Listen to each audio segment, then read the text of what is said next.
Welcome. I'm glad we are continuing our commitment to meet on a regular basis.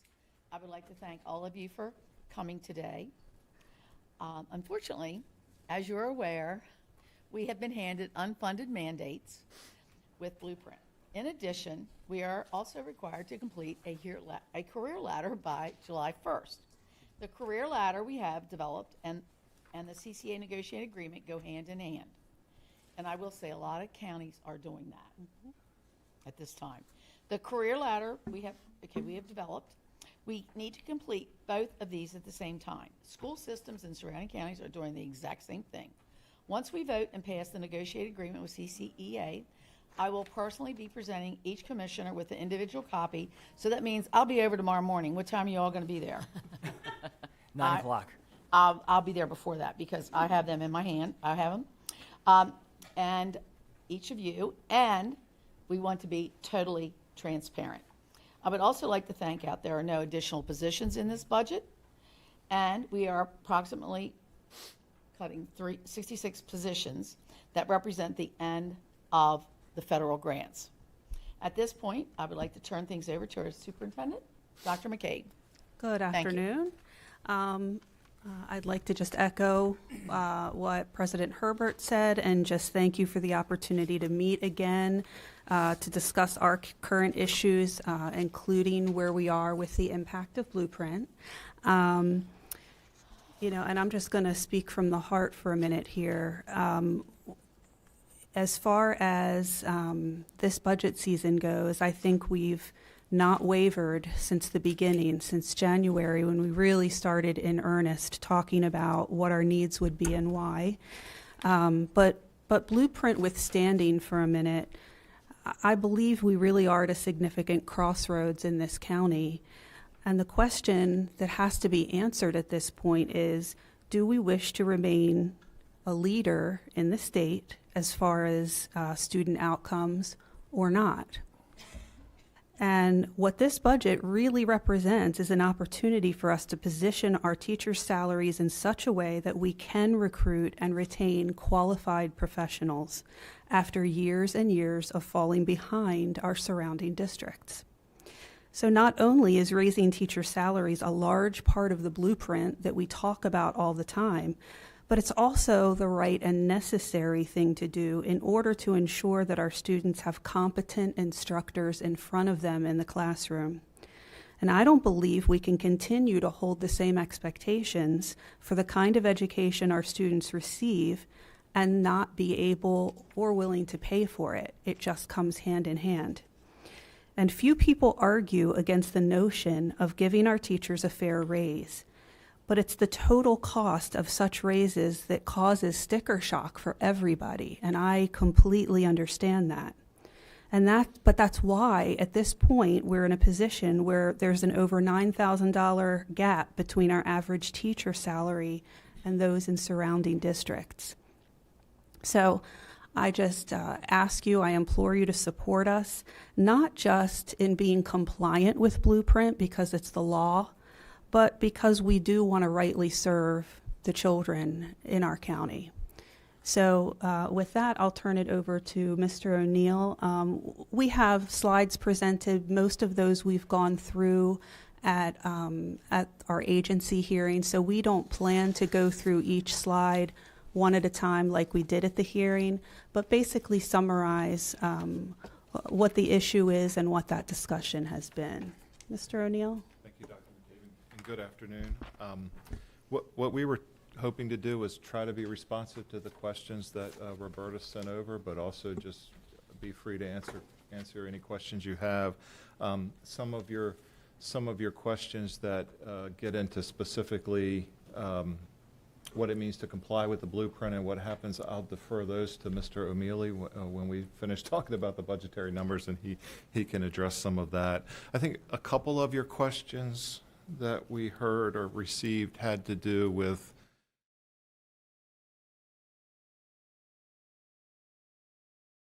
you provide and what would it be spent on and what portion of that would be salary. And again, as Dr. McCabe said, this isn't new.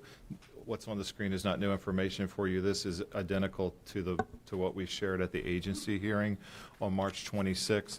but as a frame of reference, we thought it would be nice to be able to look back and forth at the numbers. And so there's the total revenue numbers planned into the FY25 request. And the 17.9 million from you would be inclusive of the 7.1 in your plan and the 10.9 additional that's in the Board of Ed's request.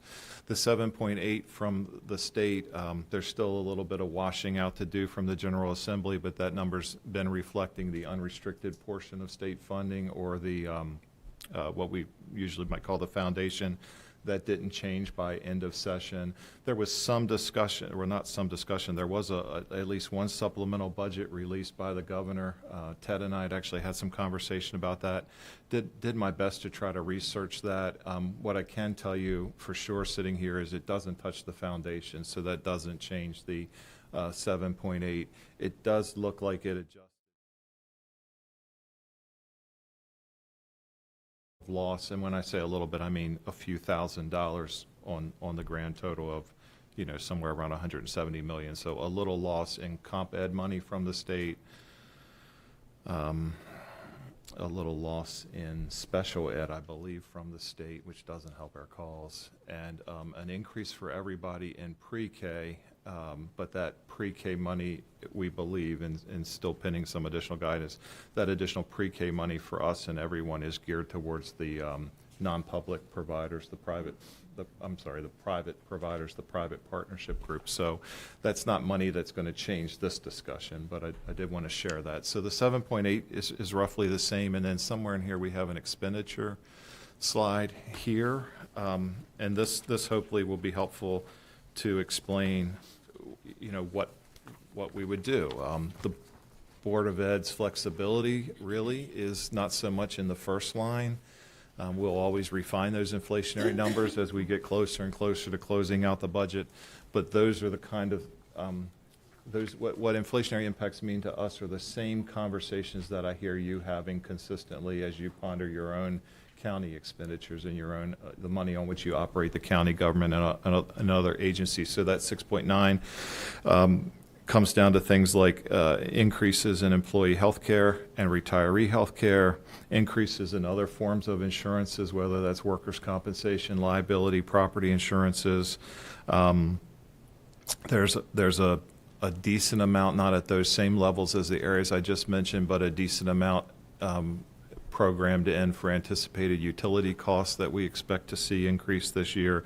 So it's things like that. And again, we refine those numbers until we close out a budget, but that's, those are bills that have to be paid just like when you talk about the same things. Employee negotiations, which you see there at a number of 19.2 million, is the total increase planned in the FY25 budget for all of Carroll County Public Schools employees.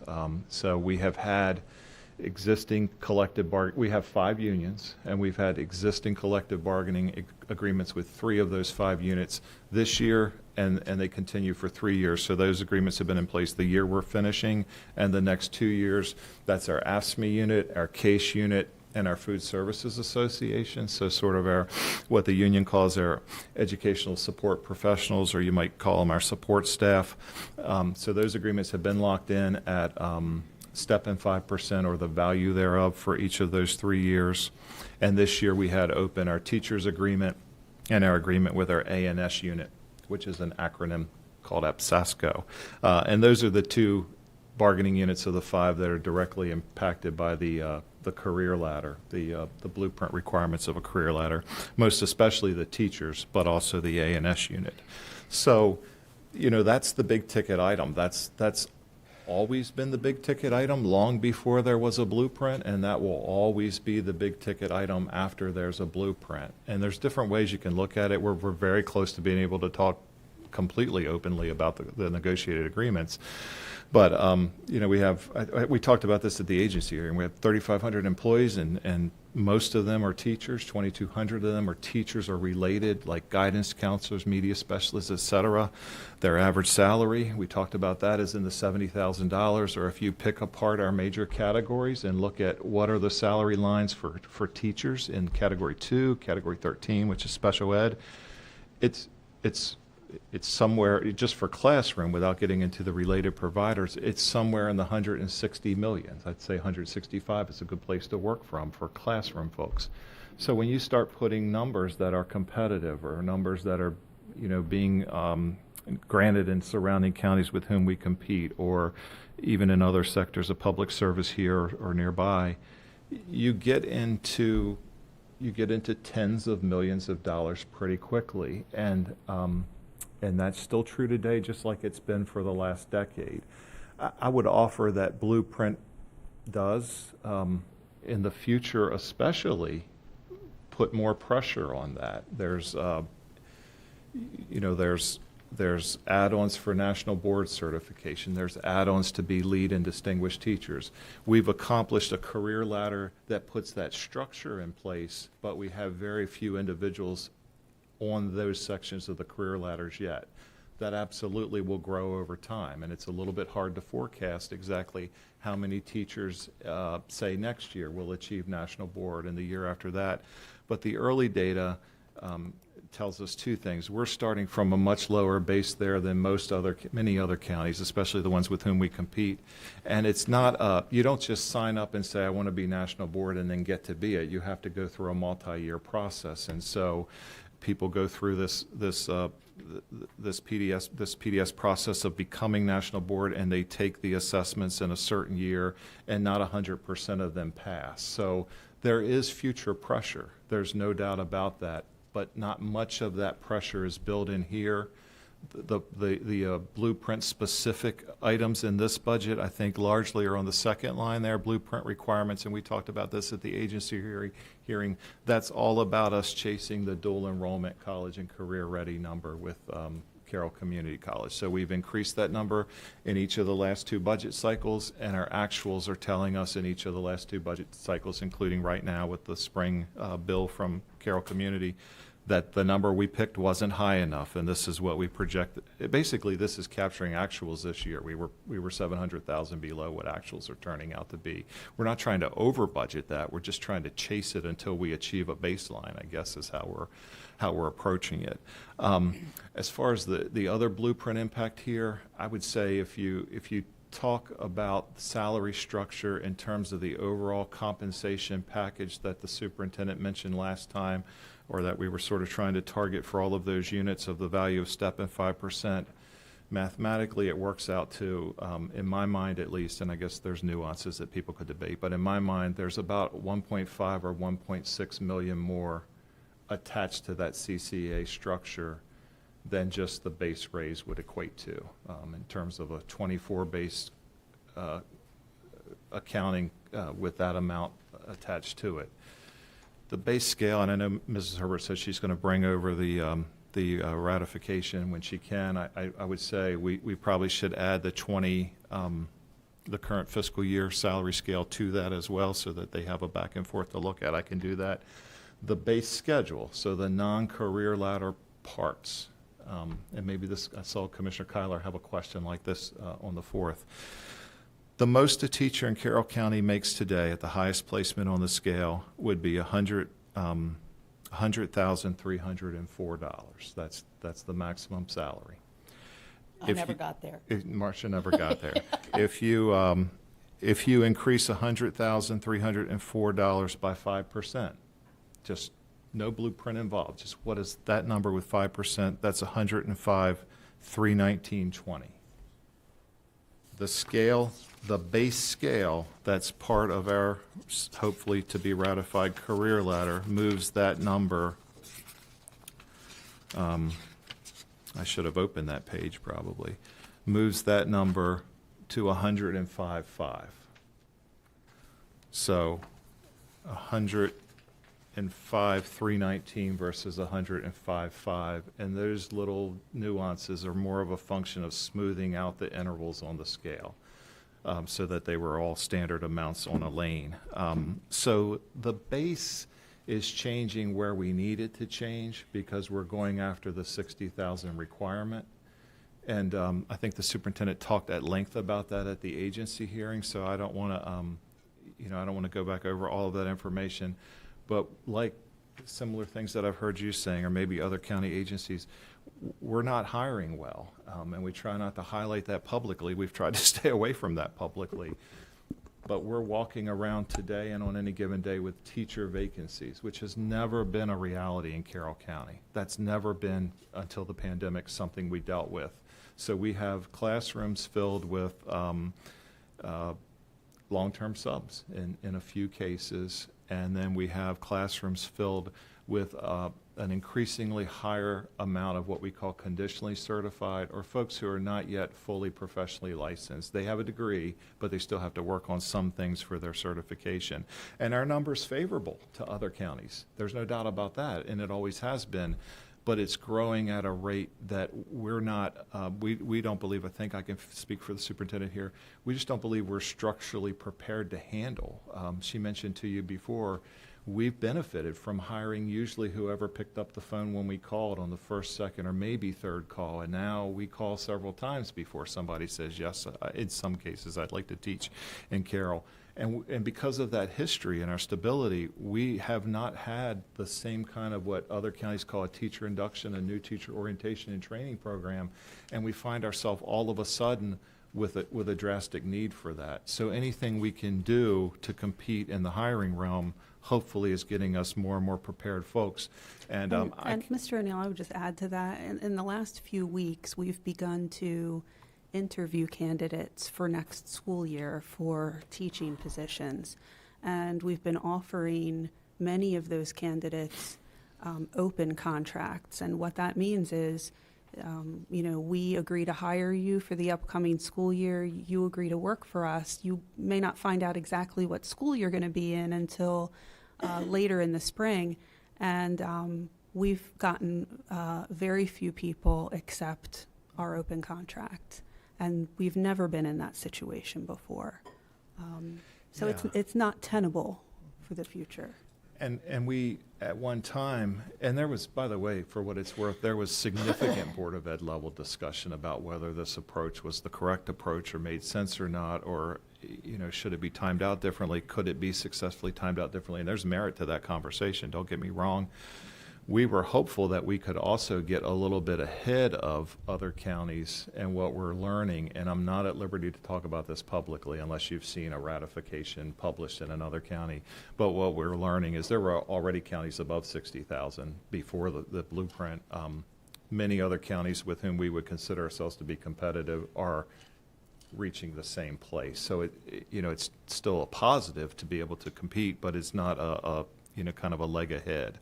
A different way that we at least look at it is, when Mr. Kyler asked me to jog across the street a year ago and forecast how much might something cost going forward on this part of the blueprint, how did you do jogging? Not too well, and I had a doctor's really ask appointment him to yesterday. jog, I should Kenny? tell you about. I'm no Steve Guthrie. And he didn't jump across the table. That's a good thing. Yeah, I had a alarming doctor's visit yesterday where they told me how much I weighed. It wasn't great.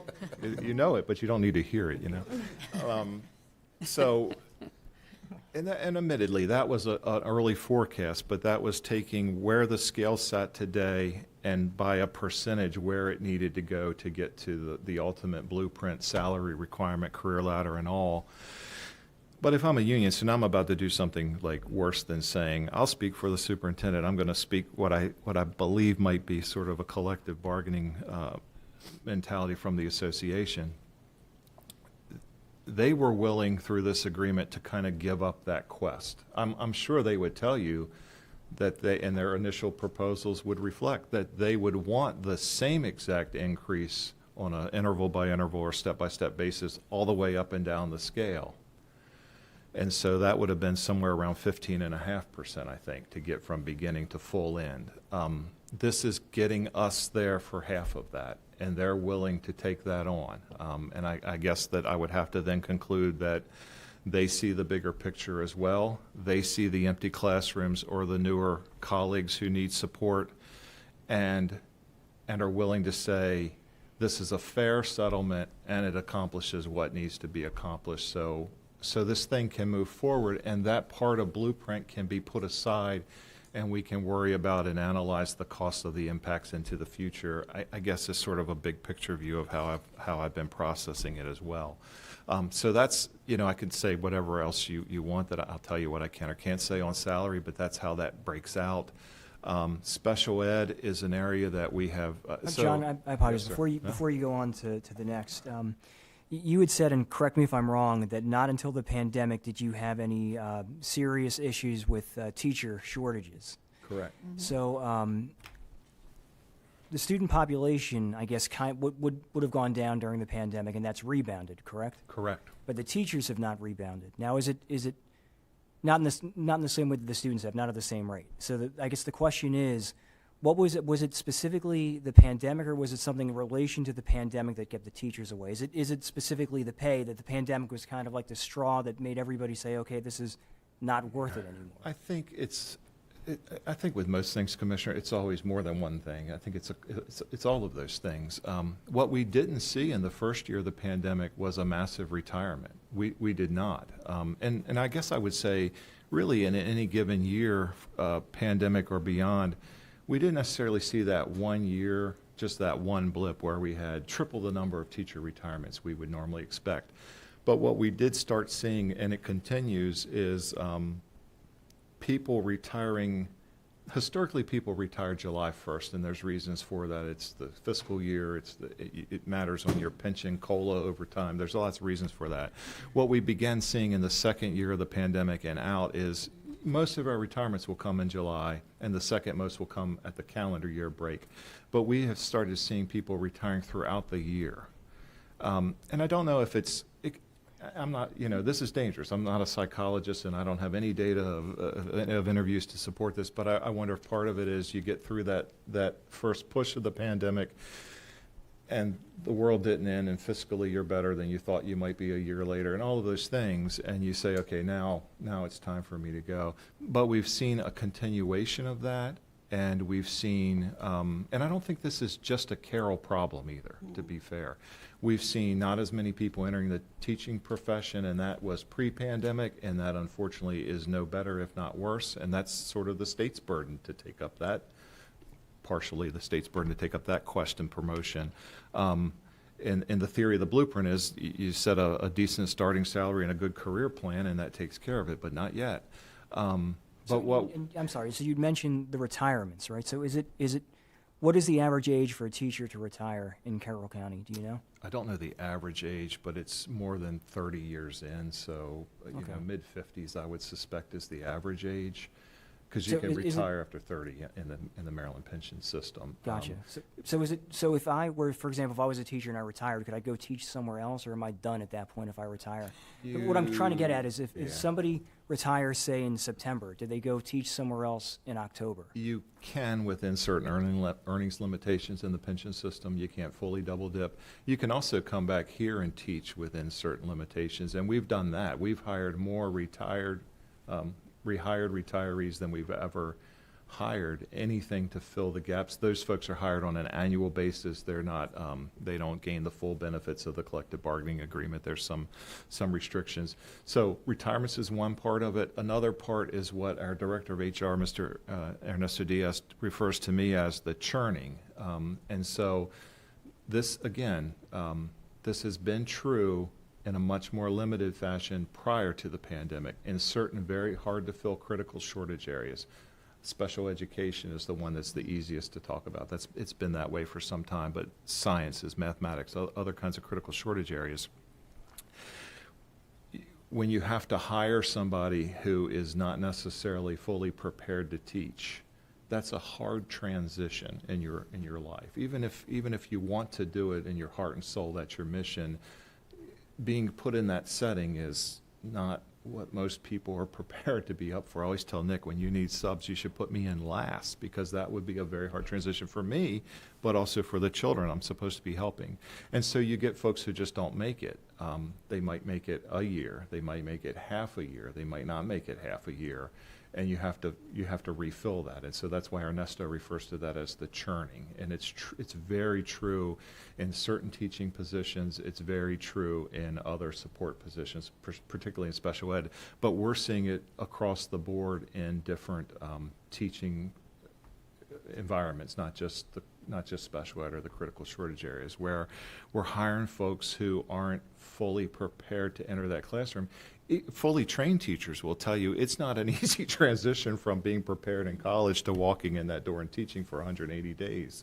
But it's different when you haven't even had that level of preparation. And so that's the thing about not having an induction program and these other needs that the superintendent has been sharing. And I would just add to that by saying what we're hearing from teachers is, number one, what Mr. O'Neill said, this is a tough job. It's not an easy job. And it's not a job you can do from home. And there's a lot of that out there now that people can do with an education degree. Further, our students are much more complex. They come to us with more needs than they did even 5 years ago. So it isn't like a teacher can just go into the classroom and focus on teaching the curriculum. They have to be able to meet the needs of diverse and complex students. And then thirdly, it's the salary. People are smart. They're going to go find the work that they can find for a salary they can live with and a job that they can have a good work-life balance in. And as anybody knows, teaching is not a job that you can have a great work-life balance in. And so I think this is a societal issue. And the last thing I'll say is, society has changed in general, and teaching is not a profession that is often respected as it should be anymore. And that plays itself out in the way in which we're supported, in the conversations that happen between parents and teachers. And I think that it makes the job harder for those who are here, and people who are determining whether they're going to go into education or not hear about this. It's all over social media. It's all over the news. So it's becoming tough. Go ahead. I was just going to add before Dr. McCabe started that, again, as we're looking at the combination of situations and reasons why people are leaving the profession. Again, it's another part of it is, as you mentioned, Dr. McCabe, it's the behavior of the students. We just had a work session recently on that. And in addition to having a work session, I mean, there are teachers throughout who just share situations that,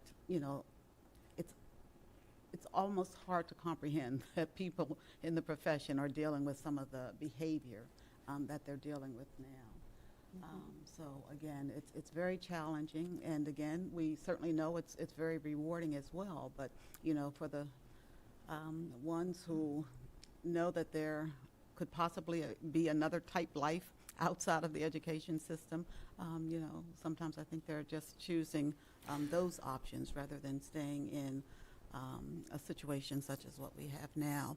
And I know there was a period of time in Carroll County when we did have a strong induction program. I mean, we had a staff pretty much devoted to, our teachers and our beginning teachers, making sure that they were ready to be that teacher for the needs of the students, all students in their classrooms. And when that department sort of dismantled and the help that was provided for teachers taken away, again, I think it's just made a huge difference. And that was a budget issue. Yeah, I attended UMBC's senior presentations today for their final grades, and it was in the ballroom there at their school. And I went to the poster presentations, mostly math and science. I did go talk to the girls and guys that did education presentations. We cannot compete with their salaries. Trust me, I talked to some, and wow, not interested. And that was just just a couple hours ago, and there were a lot of students there. I talked to professors, and it was a wonderful event, but not many going into education. It was minimal. So, And a lot of that has to do with the student loans that they have. You know, the amount of course, inflation, everything with the cost of living. They're going to go where the money is. And that's an unfortunate part. I mean, we want to, I believe Sheriff DeWeese said it best when, you know, we want to keep our law enforcement here in the county and to protect our citizens. But much of that law enforcement comes through our school system before they're adults and they go into the law enforcement. So I think it's important that, you know, we try to keep those of Carroll County in Carroll County. To me, that's something that's important to have here. And, you know, we do conduct exit surveys. We don't get a great response rate and historically have not, and we don't have the resources to really try to track people down. Anecdotally, there are any number of reasons why people chose to leave during or after the pandemic, and some of those reasons were just shared, and another one that wasn't, but I think just anecdotally was fairly repetitive, was something changed in their life, in their family perhaps, when they just needed to take care of an elderly parent or a child or something like that. So it, you know, the whole, it adds up, but it's a number of moving parts. Try to wrap up the budget and some of your discussion we watched. So the other areas on here, we talked about what the blueprint requirements is. That's chasing the dual enrollment until we get there. There was some legislative help there this year, and we're very, very actively engaged in discussions with the college on this question. Transportation, we reimburse the contractors with a formula for the service they provide. Historically, we kept that number under inflation. We made some improvements to that formula 3 or 4 years ago, and since then we've been parsing it out. That's really a part of inflation. That is an area where we will go to fund balance if needed, if fuel costs are out of hand in a given year or more than anticipated. So then that leaves special ed and technology, and I would say that these two areas of our budget, along with maintenance, are historically areas where we've always worked from a structural deficit. In special ed, amazingly, the first 2 or 3 years of phasing in towards the blueprint, when there was sort of like that early blueprint law, there were grants and aid for special ed that kind of brought us solvent for a while, and so that was the first time we saw some real relief here. The $2 million you see on the screen reflects 3 major areas, and they are, from my memory, but I have notes here. They are increasing costs for due process. So when parents have a concern or complaint, they can file for a legal process to review their student services or placements. Those costs have gone up in recent years. Our costs for contracted services have gone up significantly in recent years. And those would be folks like positions like speech language pathologists, occupational therapists, physical therapists, et cetera, those related services. If we can't hire folks ourselves and make them our employees, so this is sort of a, you know, one hand or the other, Nick still has to provide those services legally. We can't say, oh, we tried to hire a speech path, but we didn't, so your kid doesn't get that service. We have to come up with it, and so he has to turn to contracted services. Those numbers have inflated along with all of those service numbers. And then we have certain positions that provide one-to-one assistance to a student or close student support that we call, what do we call them? Student support assistants. Those numbers have climbed over the years as students' needs have become more and more complex and the service hours needed are more and more involved. But that number, except for the past couple of years, honestly, thanks to the blueprint phase-in, has always been a number we've chased like this. And technology has always been a number we chased, except that it became a much higher number after the pandemic, because during the pandemic there was no option other than for periods of time virtual instruction. There was ESSER money from the federal government that we used to buy a ton of student devices, and we were already carrying a deficit to replace the devices we had before the pandemic, and we added a one-to-one initiative for every student in the school system. And so the number you see on the screen, a little bit of that is, well, 500,000 of that would be the deficit I think I've been carrying. Like we were always about 500 short or more to replace the existing devices we had, excuse me, as they came out of warranty in a given summer. So some of that's residual. Another 3.5 million reflects the, I don't know if Gary Davis is in the back, roughly 20,000 laptops we purchased with the ESSER money. So there was money made available to buy them, and that's great, but the warranty is only for so long, and then they have to be replaced. And also, kids take them home, and sometimes they get damaged more quickly, part of it as well. So 500,000 of that number is the break-fix warranty support that's basically an actual now. We know how much we're spending to fix them every year. So those are all the numbers, and maybe a little more discussion than we had last time. And I guess sort of maybe I heard Commissioner Rothstein talking about, well, where could the board bridge if the board wanted to? I remember Commissioner Guerin asking about fund balance and that sort of thing, and we wanted to, offer some discussion on those two things. Fund balance existed.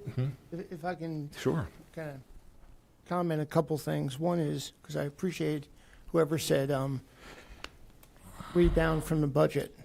It was brought up. And, you can only rebound so much when you have budget deficits. And the expectation is to maintain the services that you were doing while the budget was at X, and now it's at a letter below X, but the services remain. And now it's well below X, and we still have an incredible school system, so the services still remain. You're unable to get the teachers like you described. So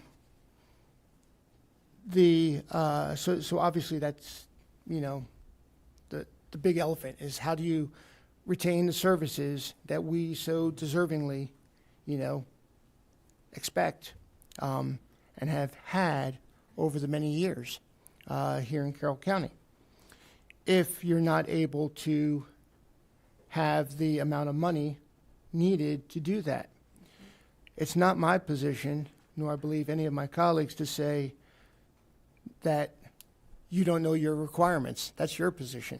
That was Commissioner Kyler when he was on that side, and I would never question that. So the money that is put into the budget right now, that's $7.1 million, which is the MOE plus, and we put it in. And you're right, Dr. McCabe, you have not wavered off of your messaging from day one with that 10.8 million. So when you came to us, you collectively saying 17.9 million.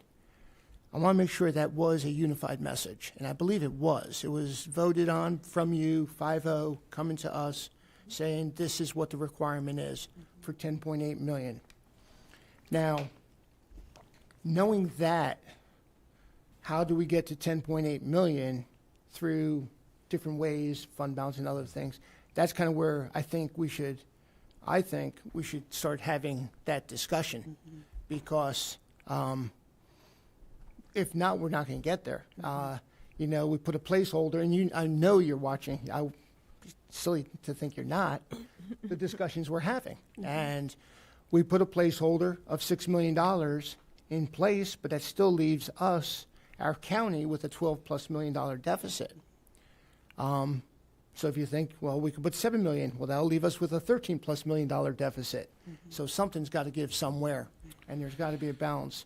Yeah. And the last thing I'll say, the reason I proposed the $6 million was looking at your fund balance and how you could use that, as well as other things, to get us to as close to what you unified and collectively said is 10.8. Does that make sense? Yeah, and we also know that the funding that we're getting from the state is very low for this coming school year in comparison to what it will be in the years after. So because of that difference, and you'll see highlighted the $147 dollars from the state, you'll see that the next FY26, we're up again to 437 from 332 in FY24. So this is a situation where we feel like some of this will be taken care of by that increased funding. And it also sets up a situation where there are some situations where we can use some fund balance to get us through, to bridge until next year. Okay. And I think, I appreciate Dr. McKay bringing this up.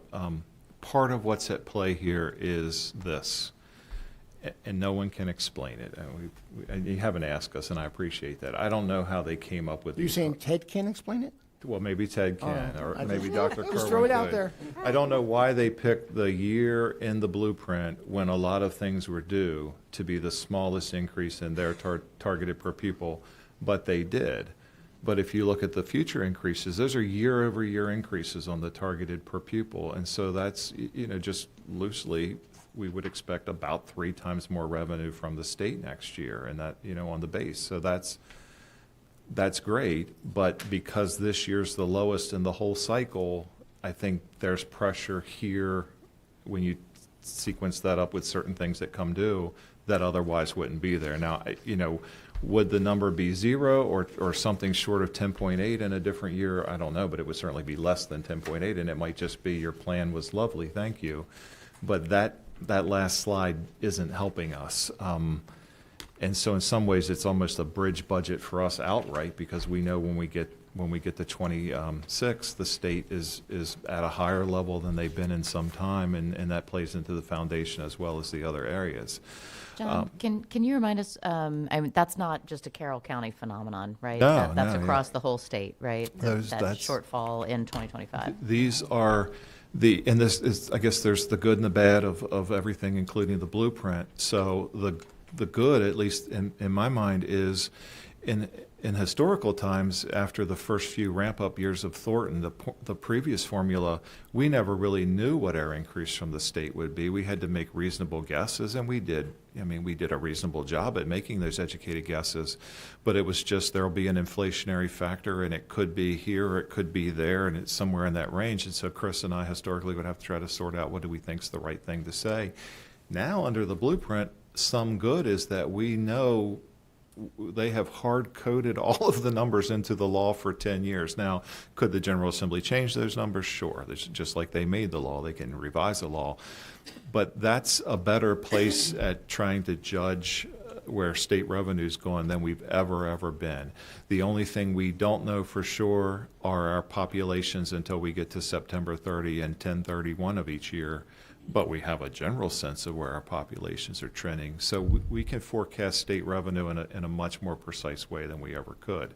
Why they picked 25 to make it the smallest increase at the state level, I don't know, but I know it's very, very unhelpful. It would have been nice to pick the smallest year when some of your more rigorous lifts under the blueprint were in the rearview mirror, but they didn't.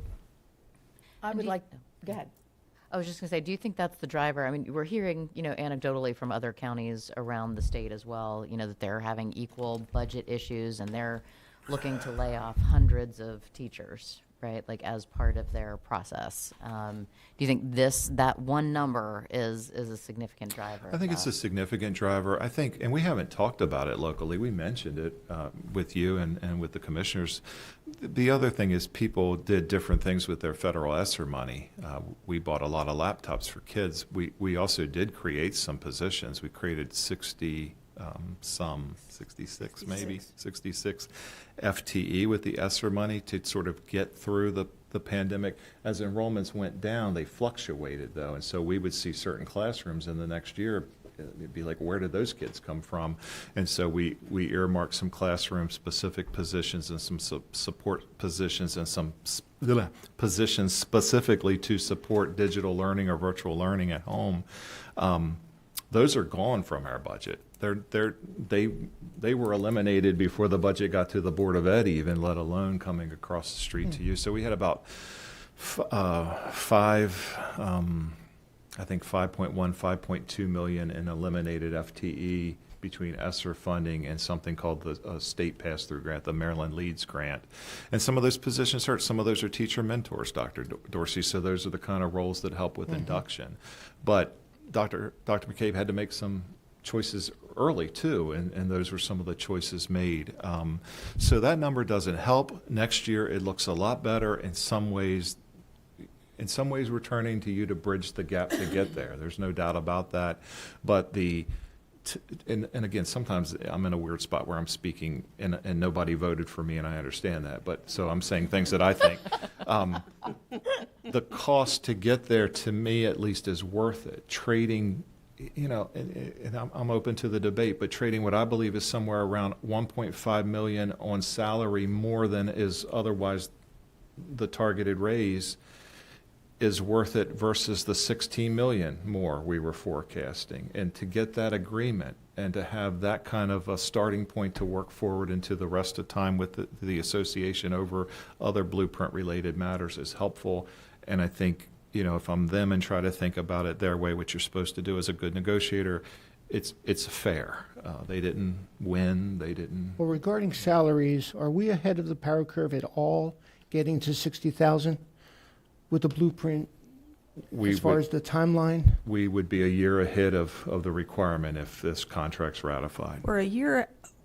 We would be a year ahead of the requirement, but there are a handful of systems who are already 60,000 and over.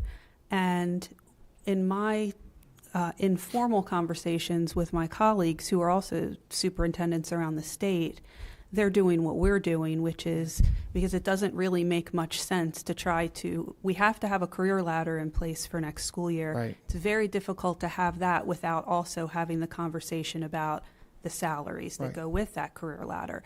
So while we thought we were going to be ahead of the curve, we're probably going to be mostly with the curve.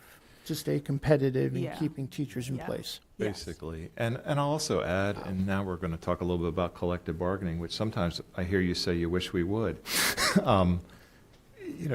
So collective bargaining is legal and bilateral. You don't just get to show up and say, this is what you'll get and you'll be very happy with it. It's a legally binding bilateral process. And so, to adopt the mindset of, well, if you could have done this over 2 years, you should because it would be cheaper, assumes that the other party in the bilateral process agrees with that and doesn't say, no, if that's how you want to approach it, then I want something different in each of the 2 years. And so there's sort of a, what's the value of this approach versus that approach? And if you can tie up something that we thought might cost another 15 million in a second year for 1.5, let's do it and then move forward into the future. We bargain salary every year. This is a multi-year agreement, but salary's open every year. So and that could be good or bad, but we're not tying a future base to the base salary. We can't do much about the blueprint requirements that are built into the future,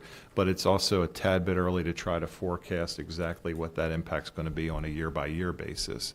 Can I make a comment? Sure. Just before we get too far ahead, and I know we see the number there, how it's really huge in the next fiscal year. Sorry. It's really important for folks to understand also that we have a major blueprint requirement on the horizon, which is that 60-40 split. And we need to hire additional teachers to cover that requirement. I think it was to the tune of, 125. 125 teachers. So just to give you a number, $5 million is about 55 teachers.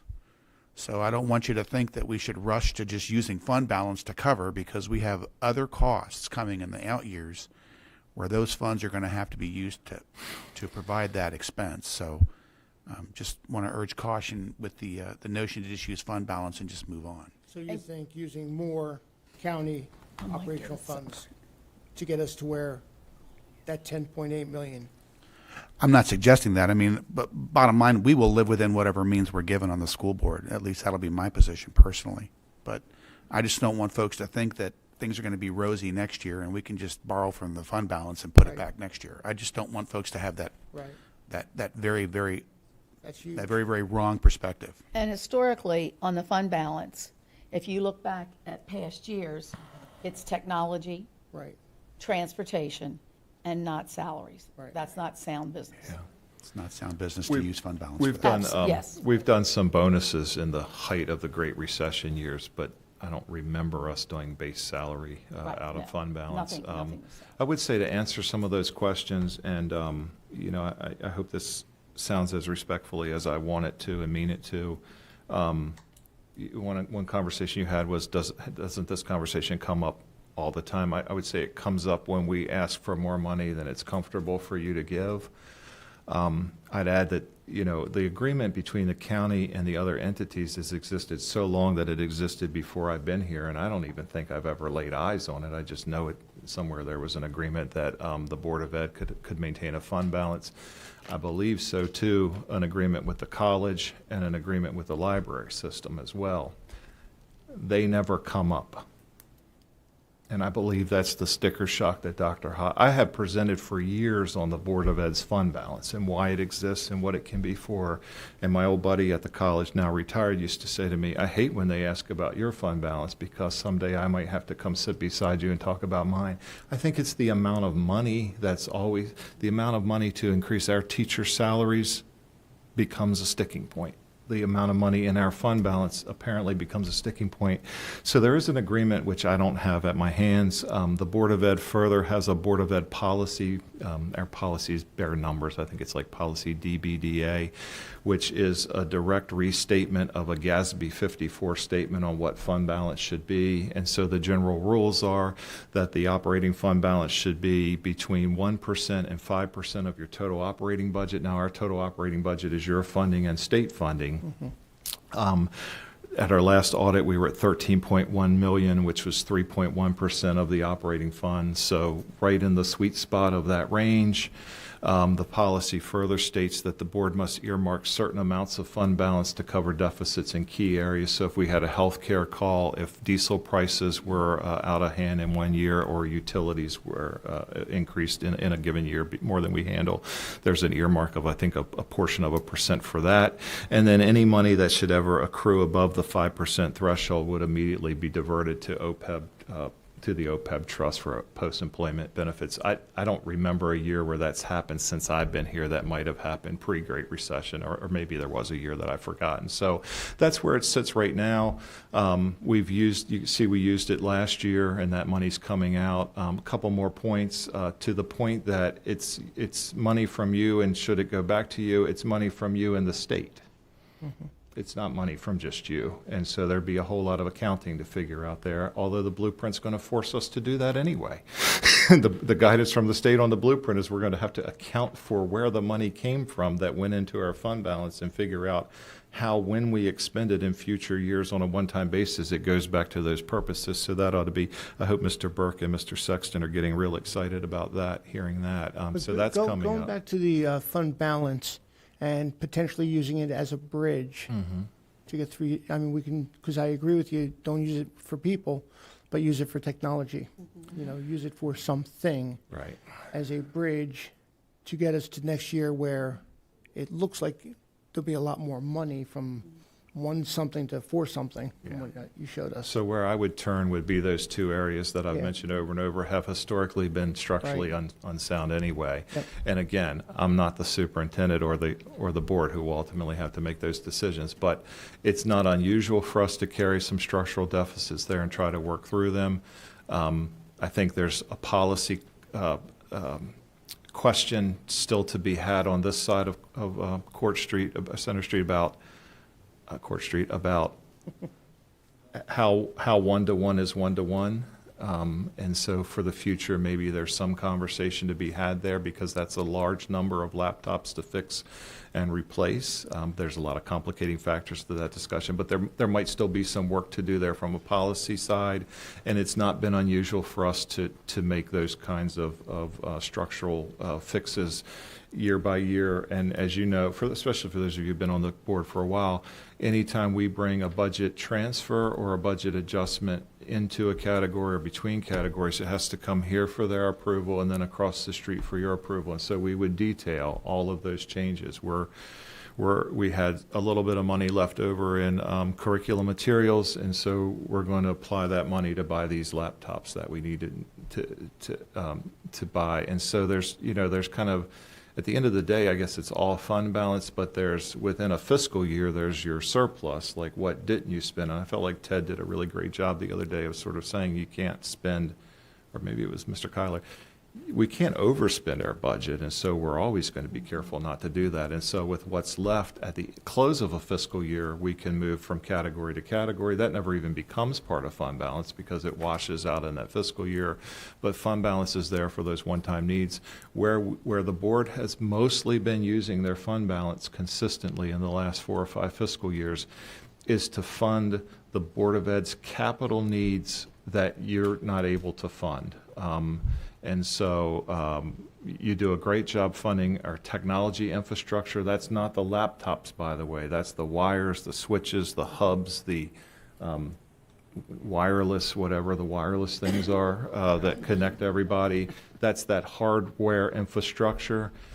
And you've done a great job, historically done that. You haven't been able to get to the hardware infrastructure part of our security infrastructure, and so that's an area that we have to look at funding.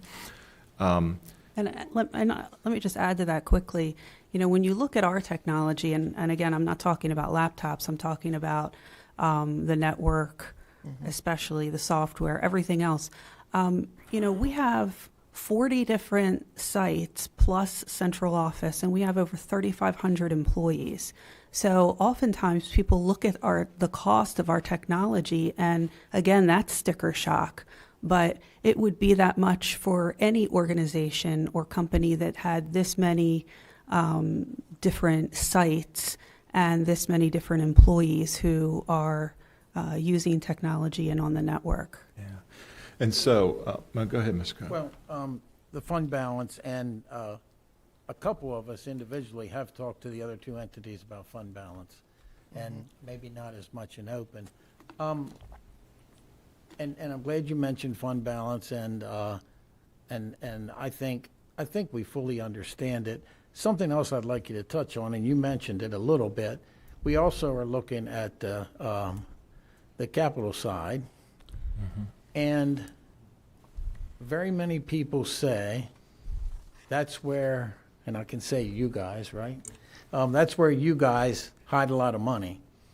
HVAC goes up someplace and it's $560,000, and you say, oh, we have extra money at East Middle, which you probably don't, and we can pull that and transfer that. So how does it work in the capital budget, and how does that money get accounted for? Okay, so may I make one last concluding thought on fund balance? Because the other place where the Board of Ed is routinely using fund balance is to fund our maintenance program that doesn't rise to the level of the state capital program. So Mr. Guthrie, God bless him, who I believe never had a budget as superintendent that he didn't have to reduce. Maybe he got flat one year. One of his last acts in his last year of his term was to reduce the remaining money out of the operating budget that Mr. Prokop, our Director of Facilities, uses for those things that don't reach the level of a capital project, of roof replacement, HVAC replacement. The superintendent and the board at that time made a conscious decision to say, we need to make that reduction to make that year's operating budget go. We'll deal with that by creating a local capital project called infrastructure renewal, I believe, and you have to approve that as well. You agreed to set that up. And so periodically the board has in a given year moved X million into that program, and that has become how we operate. So going away from that's not feasible. Something else would have to happen. I think Ray would argue, and because he does with me all the time, what I need is not a few million every couple of years, because he has to plan projects. And I need to know what's realistically. So Ray would prefer a set amount every year as opposed to we'll move another 2 million over there, 3 million over there. So that's the last thing with fund balance. On the capital side, Mr. Kyler, that's a question that I feel like I've only ever been. There was like one moment where I feel like I did a really good job explaining that process in a public meeting, and I probably should have just stepped off the stage that day. It's a complicated process in that there are certain forms and numbers we have to use to start. We don't have a choice because it's a partnership between you and the state. And even if the state, there's a rare exception where the state might not participate at all, and we have one here which often gets referenced. But for the most case, the state will participate even if they catch it up in an out year. So if the state were to say to us next year, look, with your full request, we can't fund our share of Freedom Edition, but they'll make it up in future funding years. They'll, if they commit, they'll fund their share. But at the very beginning of a project, when it moves from what the Board of Ed calls its 10-year plan, its educational facilities master plan, into just the concept of a project in the capital budget, our planner and Mr. Kane and Mr. Prokop work from a statewide worksheet, and the state basically they tally the average square foot cost in Maryland for public school construction and say, there's your number, there's your initial planning number. And then if a project moves forward, that number, that budget idea, budget concept gets tighter and tighter, hopefully. And in years where the construction market wasn't kind of running ahead of us, it was working out pretty well. So if a project moves from just the idea of a project into both agencies, you and the IAC at the state are going to participate, then you move into, you might have a feasibility study, but then you'll actually hire architects. So you move from the feasibility study to design documents to construction documents with little other iterative steps along the way, and you bring in architects and engineers, and you begin to really refine those numbers to see, what would the market suggest right now. There's also the educational specifications built in there, not so much for like a roof or an HVAC, but for space in a school. And that's the folks who occupy the schools telling us in operations, we think the space needs to be this big and do this and that. And we initially build that in, but if the numbers coming back as time goes on would say that's not a low enough number, then we do some value engineering and or look at square footage to try to narrow those numbers. But at the end of the day, the number is whatever the construction market says it is when it goes out to bid. And we've had great experience over time. And lately, for some of the systemic projects, we've been bringing the market's a bit ahead of us at all times, and we're not seeing such a favorable outcome at the bid market. I don't know if that's what you were hoping for, but that's kind of like a from beginning to end thing. We don't get to keep the money.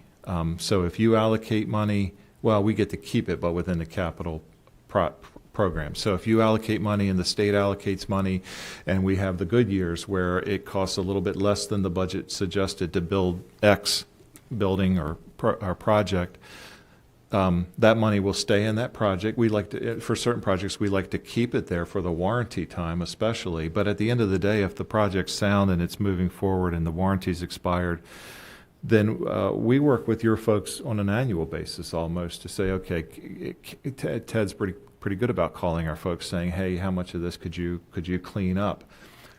So we close out capital projects. And again, those are actions here and at your board, but here first and then at your board. They're basically capital budget transfers. And the money remains in the capital budget. It just moves to another project that needs it, or it can move to a future project that Ted's about to recommend to be in. That's the process there. We don't get to keep the money, and we don't get to use it operationally. What happens with state money? The same thing. Much like with when I said, Ted will call and say, hey, could you close this out? We could move this over here. On an annual basis, the state will say, here's some unspent money. What would you like to do with it? But the choices are pretty limited, and it's almost always apply it to our next year's request, and that tends to be what happens. But you don't have to give it back. We don't have to give it back. They're very kind about adding it to the next project in the queue that they're participating in. And that happens all the time. That happens almost every year. When we reviewed the capital budget, we put in the Sykesville Middle and Freedom Elementary, as you're well aware. Can you brought up, Steve, you brought up the 60-40, which is obviously a concern, especially with you, because I know you've brought it up a few times. How are, again, I'm saying you collectively, looking at the 60-40 and meeting those demands? And then you also have the additional pre-K, which is not part of the numbers. I mean, is this going to be, I won't say death by 1,000 cuts because it's death by one cut right now with that large number, but how are you going to address those coming to us, and also to the state? I mean, are there thoughts? Well, right now, with the 60/40, what superintendents are looking at and what we're working with the state and the AIB on is what can count as that 40% planning time. And that has not been set in stone yet. No. There are many conversations going on around the state about how that can be done. And so until we get a clearer vision on that, it's very difficult for us to plan for the financial implication. When we say to implement it now would be 125 teachers, that's looking at it the way we currently look at planning Right. time. But we're not sure where the state is going to land on that and what will count as planning time. What part of the day? Will it be teacher's part of the day or the student day? Can it be before students come back to school in the fall? Can it be during summer months? None of that has been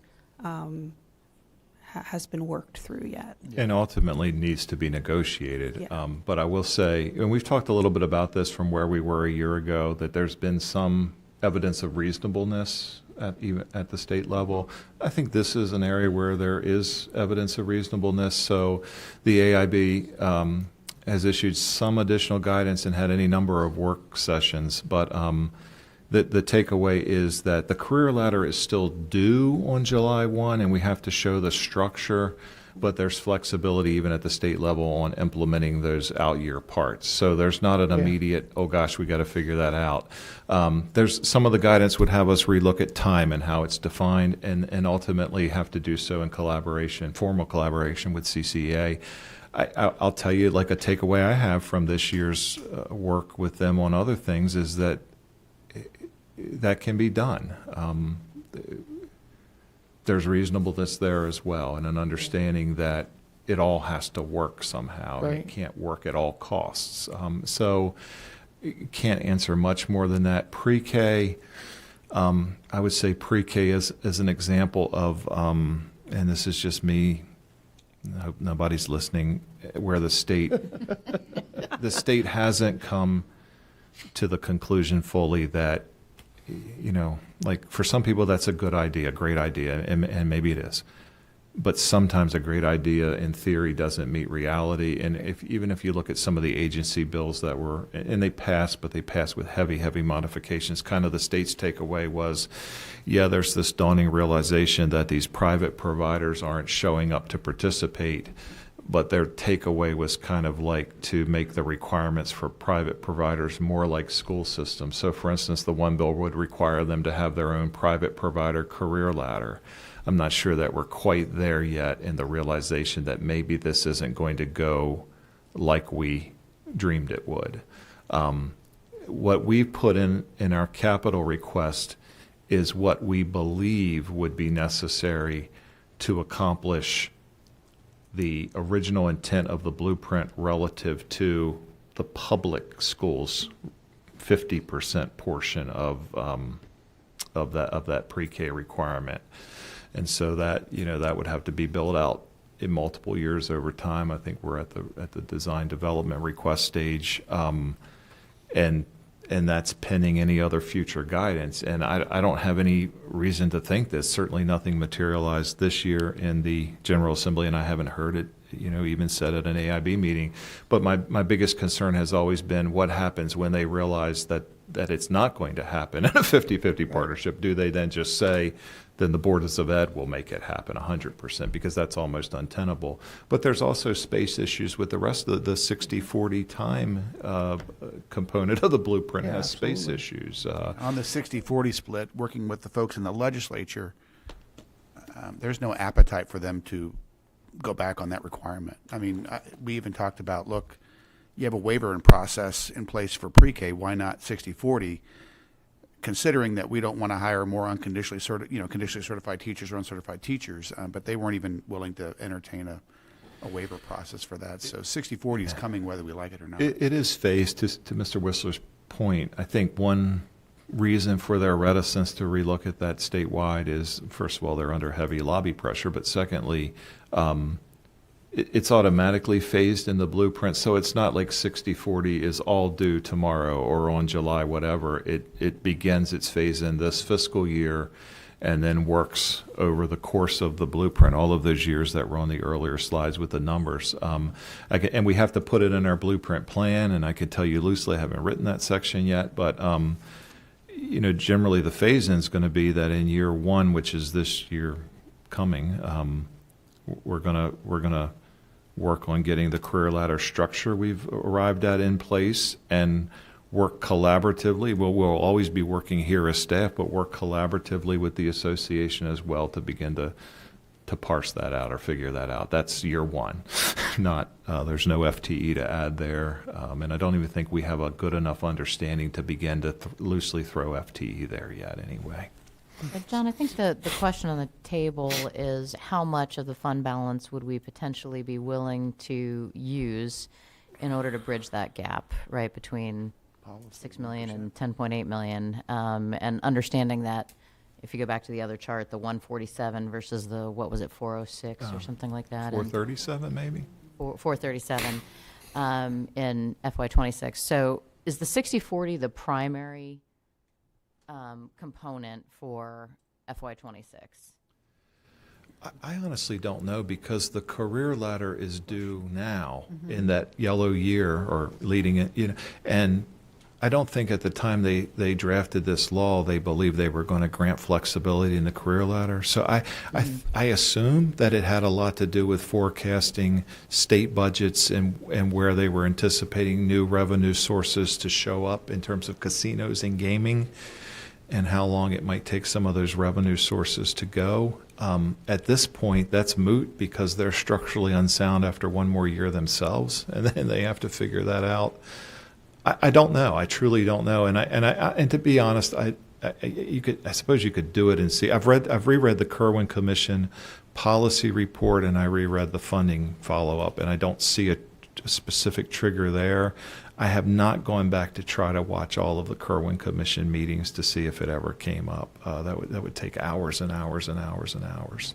I think if we Okay. maintained our policy, which is minimum 1%, you're talking maybe using 7-8 million of fund balance, and then you're really risking a getting below that 1% policy level that we're supposed to be at.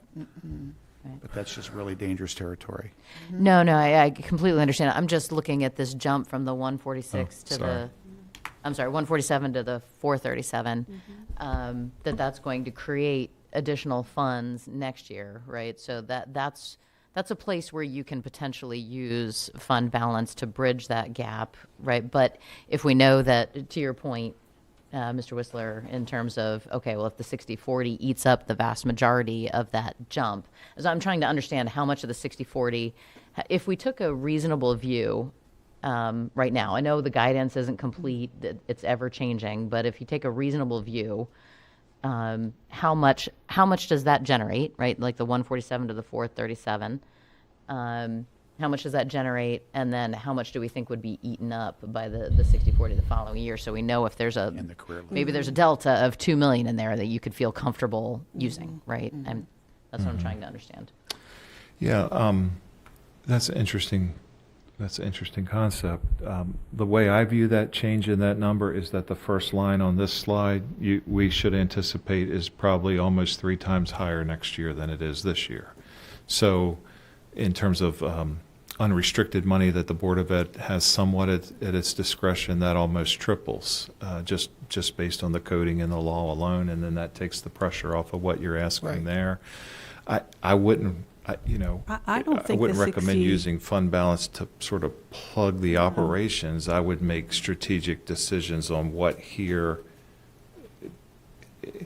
Like technology. how much. As I said yeah. before, we've done it. Right. We've gone, in past, we've done transportation and technology. How- And that right. would be my suggestion right now. How Right, I mean, I much? think the way I'm interpreting your questions, Yeah. Commissioner Rothstein, is Yeah. that you put the $6 million placeholder in the budget, right? Right. How do we get to the 10.8 million, right? And the technology is a piece that could be considered one-time fund. Like, I'm not saying, Yeah.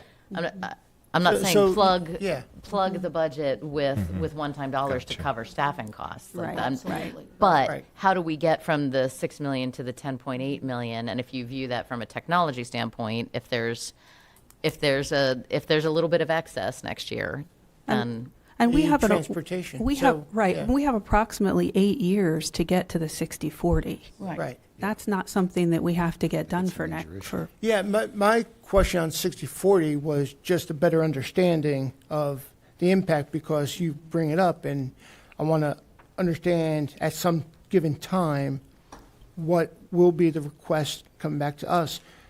I mean, honestly, I like what I'm hearing, that the expectation for next year is that the state will be funding a whole lot more. So really, you are putting the bandage over the wound, which is significant.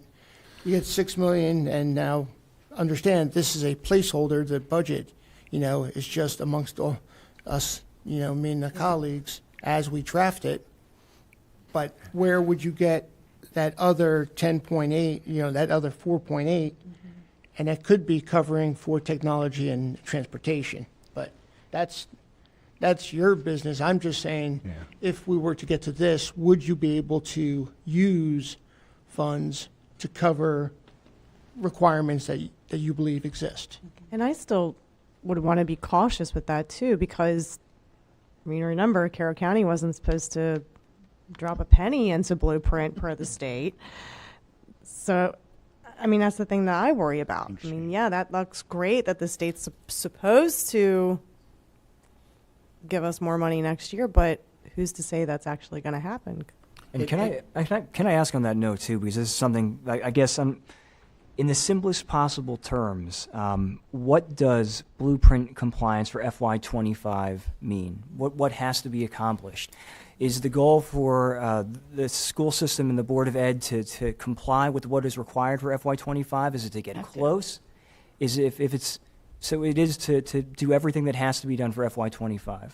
Yes, so Absolutely. next year, we have to have a career ladder, and we have to fund our dual enrollment costs. And that's why we see the 700,000 on the screen for that. What we've decided to do that doesn't have to be done by law next year is get to the 60,000 starting salary and have that salary schedule attached to the career ladder. As I said earlier, because it's very difficult to negotiate a career ladder with our association without looking at the salaries that will go with that. And again, our colleagues are doing that all across the state right now, and we can't fill our teacher positions. So we have to do something about that now to plug the hole, basically. So in the coming years, do you foresee that you're going to be able to comply with everything that Blueprint requires? And I ask this because knowing a lot of the discussion today and a lot of discussions that we've had in the past about the changing guidance and the different measurements by how they want to determine whether Blueprint has been implemented. Is there at any point where you feel that over in the coming years you will be fully compliant with Blueprint, or is the intent always to get as close as possible? And the reason why I'm asking that too is because there's that threat from the state to withhold education funding. There's the threat from us to withhold tax revenue distributions. And so what I'm getting at is if we do not have it in our power ultimately to comply with everything that Blueprint wants us to do, is the potential loss in revenue from the state something that all of us together can deal with and overcome? No. Oh, So- 5%. So on that note then, on that note. Or more. Right, you can't. All right, well, I'm going to cause trouble then. I'm going to ask this question. On that note, You go right ahead. is it, and I think you probably know where I'm going to go with this, right? So on that note, is it worth it attempting to comply with Blueprint or simply saying to the state, go take a hike, we're going to do what we can do as we can do it? I think as we've had conversations with the state, we've seen more reasonableness and a desire to work with districts on making sure that we can be in compliance. And that isn't something that we were seeing even last year at this time. So I think that the state wants to see the blueprint work. They don't want to see the blueprint fail. And so we've gotten more of a partnership with the state on that. And so I think we will be able to comply over time. And I think as we communicate more and more regularly with the state about where we are, what we're doing, and this is what our plans are, we're going to get feedback along the way. It isn't going to be like all of a sudden, they say, oh, you're not in compliance. We have to turn in yearly plans, and we get feedback on those plans. And so I think we can get there. But I think, as I said before, this year is going to be the hardest. They have really been, been a workable relationship, especially with that new liaison person, and which has really helped a lot. I think down the road, when they think about 60/40 in preschool, if we need 125 teachers and we're a small county, where is Baltimore County, Howard County, Montgomery County going to get all these teachers? As I said today, there were very few educators there at that symposium. And it is going to be not only our problem, but it's going to be a state problem. And we're really going to all have to work together to manufacture these new teachers. And it's not working. I have never seen in my life phys ed teachers quit in the middle of a year when years ago they were all dying to kill each other to get into that position. And when I left, there was 4 or 5 people waiting in line on a silver platter to take my spot. And when they leave in the middle of the year, and it's not only educators, it is also administration and guidance counselors. They've had enough. And this is amazing to me.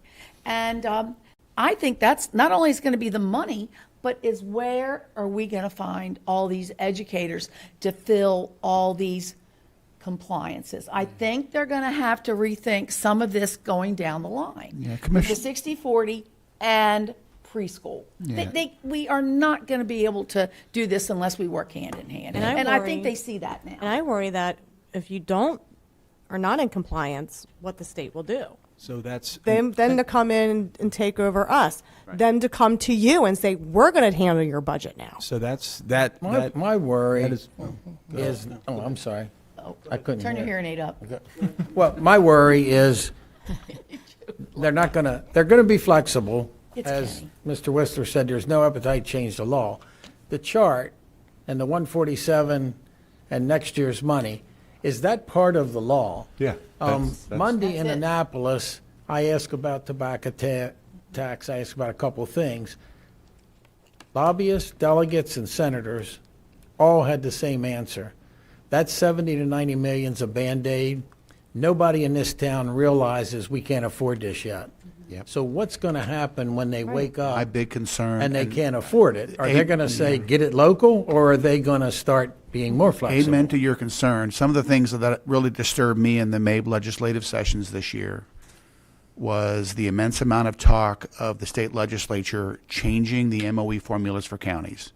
I think the biggest risk you guys face on your side of the table is the state saying, yeah, today you contribute 60% of Blueprint. And as they march down this Blueprint road, they're going to realize, wow, it's super expensive. So now, Carol, not 60%, but you're doing 65%. That's the major risk I see for you folks down the road. yes, so that this issue of compliance is key. Commissioner Vigliotti's question is key. When we really know what compliance looks like and we actually know what penalties look like, this board needs to know.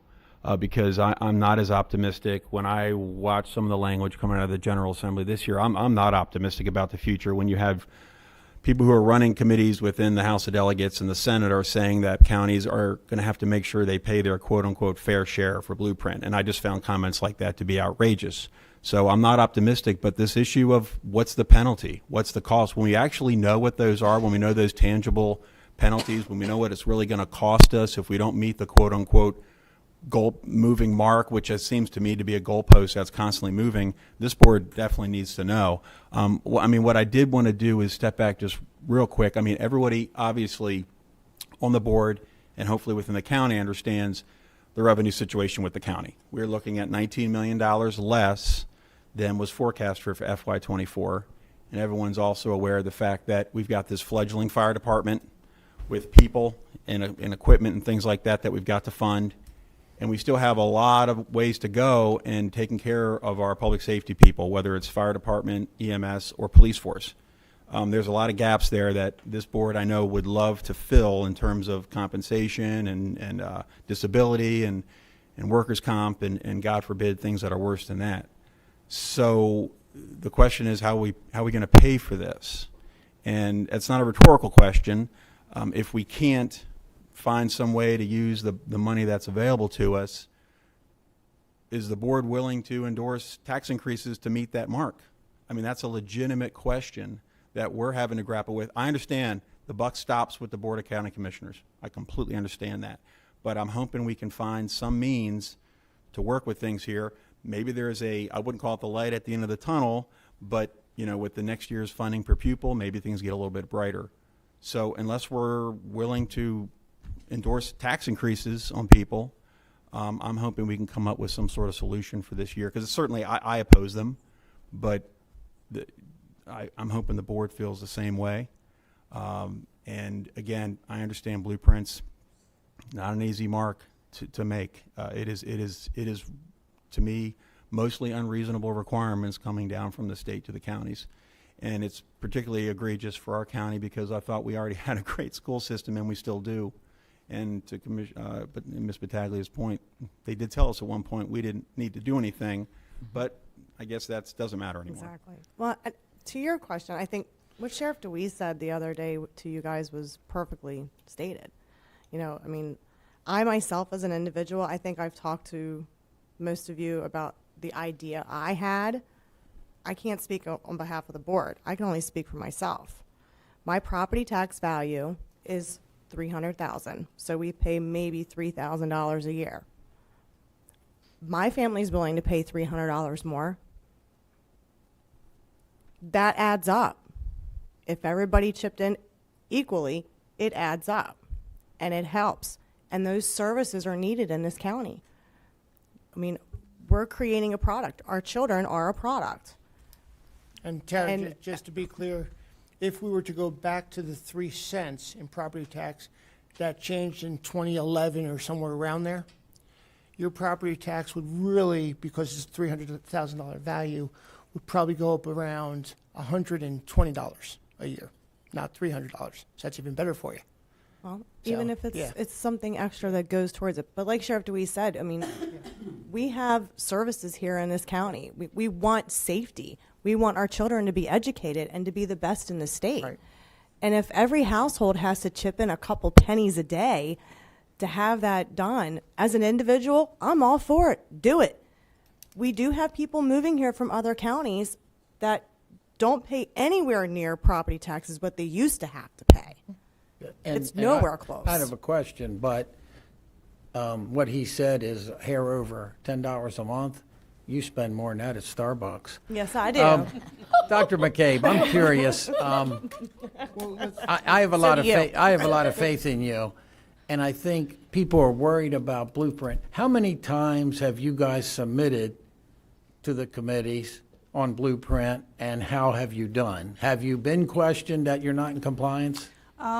We've submitted twice, and our plans have been approved both times without any changes needing to be made.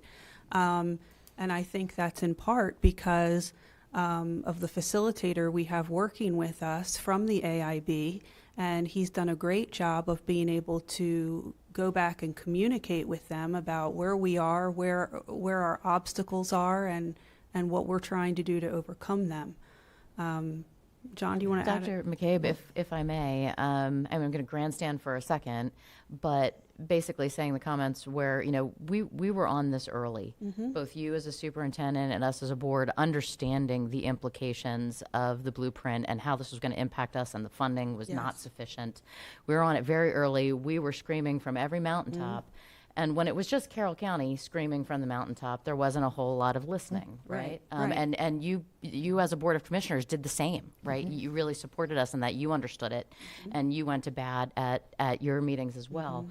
But recently, other counties are coming to the same recognition, and now that's when the state is saying, okay, now that you have other counties, like some of the bigger counties, complaining of the same things that we've been saying for 3 years now. Now they've been saying it for a year. That's where the state is coming in and saying, okay, we recognize there's some issues. We need to be reasonable. We need to provide some flexibility.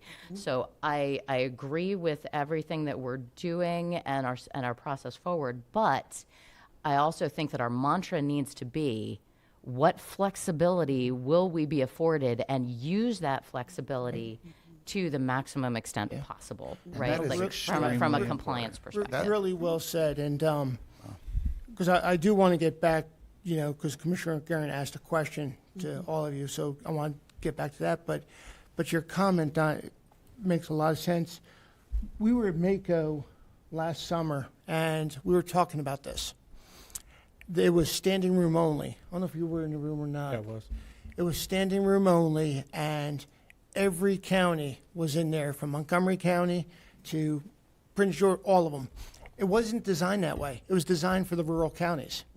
And the rural county said, if we're going to make an impact, we got to get the big boys and girls in the room as well. And they were in the room, and they all said the exact same thing, that they cannot afford the price tags that are being put on them. Whether, Montgomery County said we need to go up 10 cents or whatever it may be, but they were looking at this daunting, concerns, and you're right. So then that caused all of us to write a letter with all 24 signatures to the state saying we cannot do this. Right after that meeting, it may have been the same day, I was in a board meeting with Mako, and the governor was there. And he said, listen, blueprint's going to occur. It's not about quantity, it's about quality. So if we have to push it to the right in order to get the quality necessary, then we need to do that by design. I just need to understand, I being him, need to understand what will it take to do that. So the focus is on quality. So it doesn't surprise me when, you ladies say that you're getting better dialogue from AIB and all the others down the state, because I think that's the direction they're given, is it's about quality. So that's, to me, favorable, hearing that, that it's coming down that way. But I like, I know, Terry, you... And I think with the answer we just heard, I'm comfortable, the state's not going to hold your money. I'm comfortable, as long as we work with you, they're not going to hold our income tax. So now, how do we fund you to get through this? Right.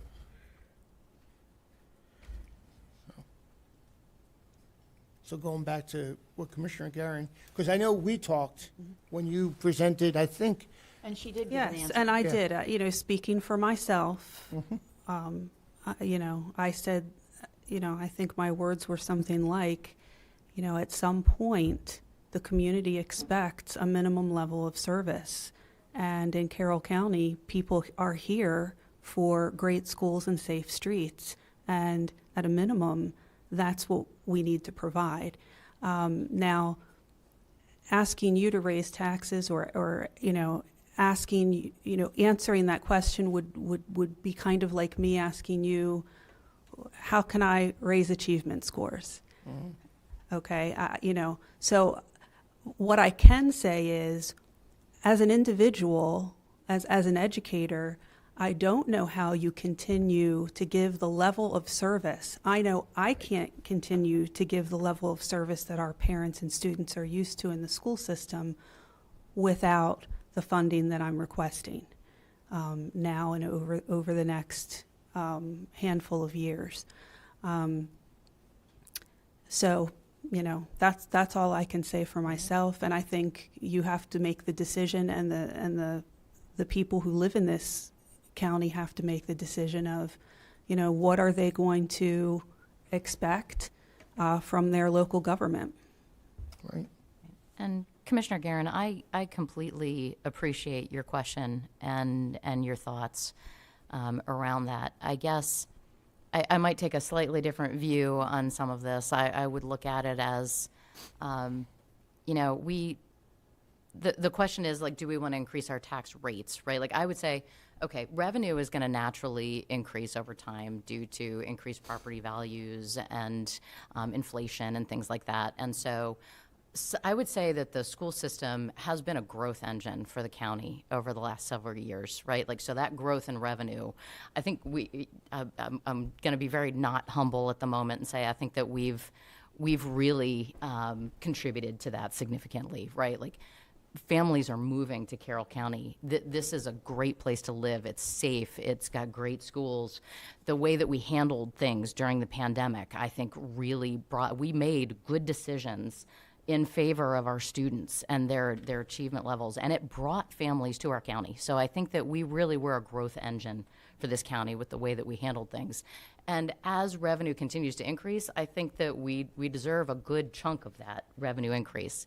Talking about increasing tax rates, that's a different story. And if it's to fund Blueprint, I guess I completely oppose increasing local tax rates in order to fund Blueprint, just because at the outset of Blueprint, the state was saying, Carroll County, they're doing their fair share. The locals aren't supposed to have to put in significantly additional funds, and now they're kind of reneging on that. And I would say that the state needs to pay their fair share, and we need to utilize every bit of ideas in our arsenal in terms of, okay, what is the flexibility that the state is going to allow? Like, we've been having these great dialogues with the AIB, and they have come to at least some realization that there needs to be flexibility. There needs to be reasonableness here. So I think that we need to push the envelope on that in order to bridge the gap, right? Like, let's not jump right to the be-all, end-all Blueprint requirements. Let's say, look, like, okay, we can't get all the way there. We can get to here. Will that work for the state? Will the state accept that? Completely agree. And I will tell you, to add insult to injury, if we raise taxes and we are forced, because of Blueprint, to shift many of our teachers to 13 or 14 compensatory ed schools, you're going to have people say, wow, you raised my taxes and you increased my class sizes. That's just unbelievably unacceptable to me. But this is not about Blueprint. This is not about Blueprint. This is partially about the schools, partially about the 10.8 million, in addition that you came to us wanting, or not wanting, but requesting. It's about what we talked about, the fire EMS. It's about continuing of services in our county. But to tie this to one thing, and you're right, it probably is unfair to do it this way, but, we are collecting information from our leadership, and that's who you are. But if it was tied to a thing like Blueprint, absolutely, because there's light at the end of the tunnel with that matrix that's showing on the screen. I'm looking, for your thoughts well above Blueprint. So, that's at least my 2 cents about this. It's not one thing. It's Speaking personally, But in fairness, we will live it's with whatever budget you send us. Say again? I will work to make sure we live within the means of whatever budget we're And sent. then I've got to ask, why did you vote for the budget and request more than you wanted? I've got to ask that in public. Yeah, because of what Blueprint required. And I will tell you, we had, at least from my perspective, extremely spirited debate on especially the compensation piece. And again, the major thing that we exceeded this year was getting to 60,000 a year early. But But the Blueprint was only a fraction of that 10.8 is what you shared, I thought. Maybe not, Correct. maybe I'm missing it, but I thought Yeah. Blueprint was only a piece of that 10.8 that you voted to bring across the street as a request? No? Well, the negotiated agreements, that $19 million chunk, that's with the career ladder. That's really the biggest chunk of it, and that's associated with the blueprint. It's not a blueprint mandate per se, but The getting to 60,000 a year in advance is what I was saying. To my math, is about a $1.5 million cost that wouldn't be there if we were just giving a 5% in step to our employees. But that assumes they would have settled, you know what I mean? That assumes that would have been the outcome of bargaining, that we would have all said, we'll just worry about 60,000 the year after, whatever the difference is, and we won't ask for more than whatever we need to get there. So what I was trying to state was, above what we're considering the raise that all of our employees have gotten and now hopefully will get, it's about a $1.5 million additional cost that I'm tying to Blueprint, because that's the difference to get to the structure to include 60,000. But I'm also, Better than doing 15. I'm next also year. suggesting it's Yes. cheaper to do it all at Yeah. one time and move forward than it would have been So to try to negotiate. 1.5 of the 10.8? 1.5 of the 19.2. So again, the 10.8 above what's already in our budget. What is the requirement to us to then work with? Is it 10.8? Is it 9.2? Is it 0? I mean, there's lots of different ways we can look at this. Is it living within the means of 0? Or is it living within the means of 10.8? I mean, we've got to get somewhere sooner rather than later, and I want to make sure we do it the Can right way. I'll frame it in the, Yes. so 10.8 pays for everything on this slide. Less than 10.8, the Board of Ed has to do the process I feel like we were talking about earlier of figuring out, okay, we don't have revenue to do all of these things, so how are we going to handle these things? And that's where we had all the conversation about technology, chasing special ed, dual enrollment, So I et think cetera. if we could get 7 over the original 6 that you had stated, or 7 that you had stated, we could actually deal with the transportation and the technology with fund balance.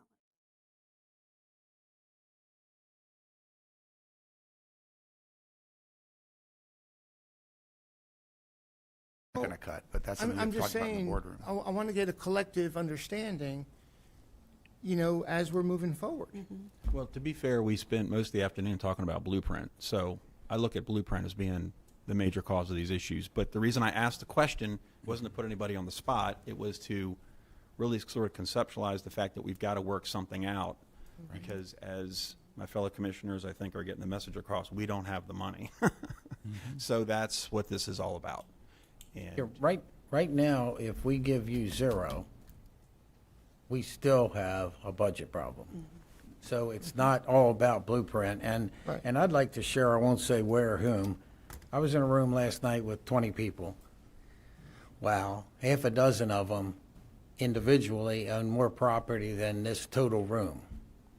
And I talked about 2 of their budget things, which were 500,000. Yeah. And they wanted them. And I said, how do we do it?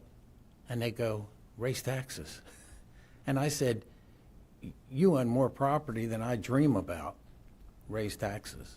And when I hear that, and when I hear somebody in the middle is going to pay $130 a year, I can't fill my Tahoe up with gas twice for that amount. Which ain't Carroll County's fault. We can get into politics, but I don't understand, when we haven't raised taxes since 1997, how we think 2007. 2007 income tax. 2004, right. Income tax 2007, property tax 1997, that we just think inflation is going to keep us up. And I think everybody needs to understand, let's say I think I'm 2 years away from assessments. My assessment goes up 15%.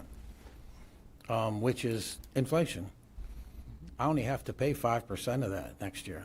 It's phased in. I think people need to realize And too. so- Realize too, like, if my family pays $3,000 a year in property taxes to the county, so let's say 50% of that goes to the school system, is $1,500 really going to make a dent in the school system? No, that's not even a part of a teacher's salary whatsoever.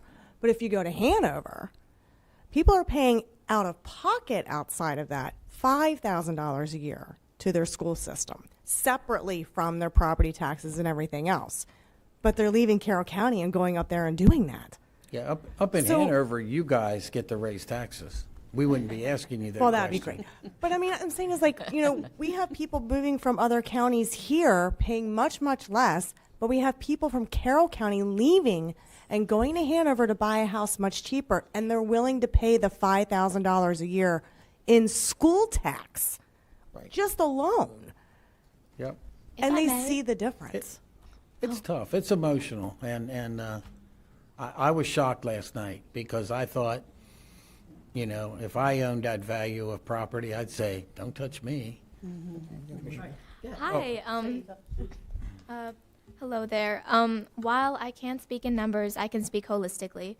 I can't speak for anyone else, but what I know about students and what I know about Carroll County is that we have an amazing school system, not just because of what our board has done, but because there are some amazing students here that are working incredibly hard, that are incredibly gifted in all aspects, in all special fields. And our children are our future.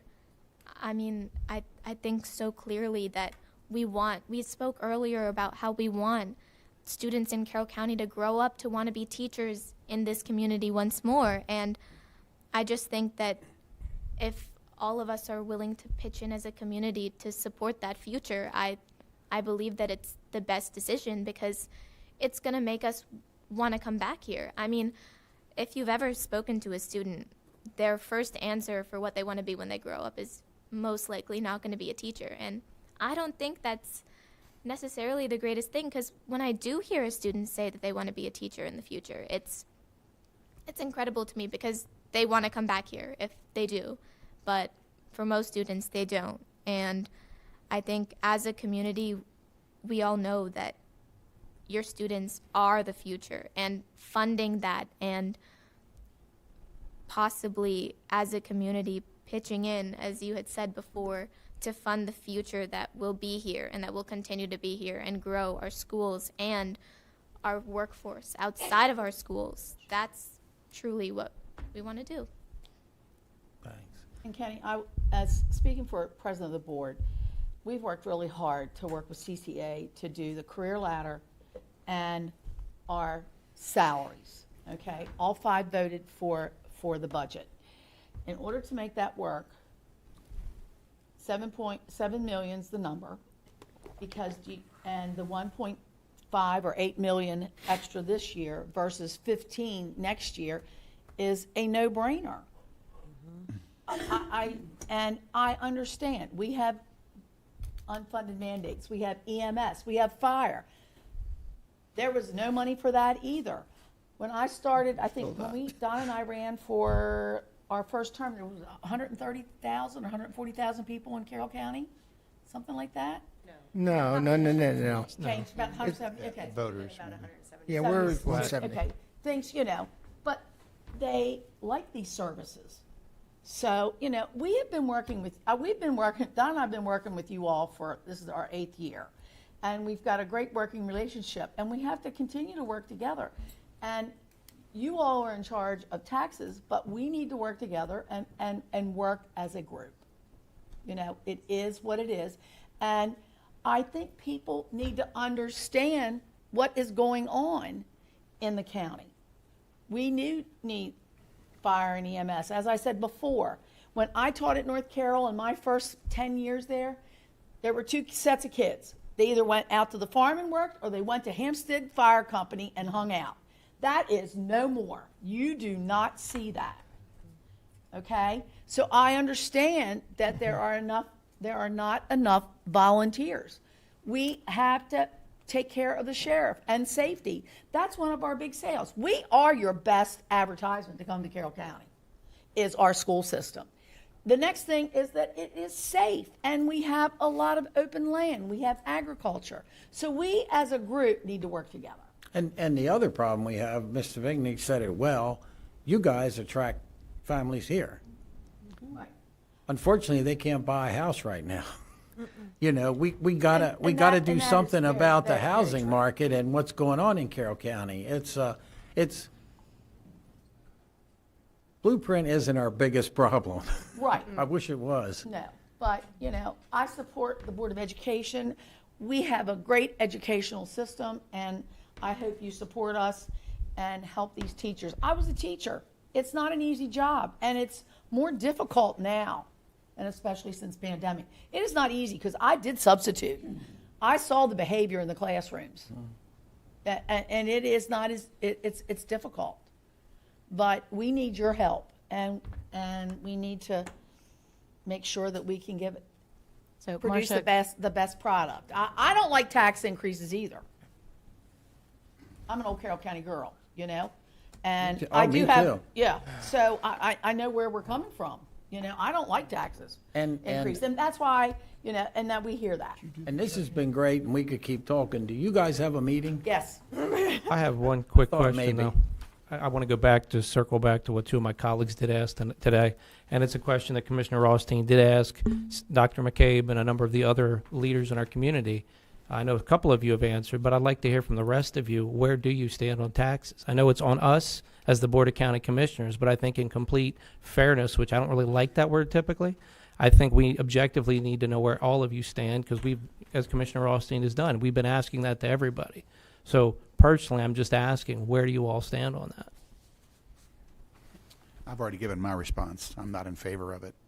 Again, we should still keep working the state side of it, and if we can use part of fund balance or at least other buckets to stem the tide, great. But we will live within the means that you give us, and if that means going back to refiguring our budget, that's what we'll do. That's my perspective. Personally speaking, I'm not going to share with you how you could or should do your jobs. I mean, because certainly taxes winds up being your responsibility.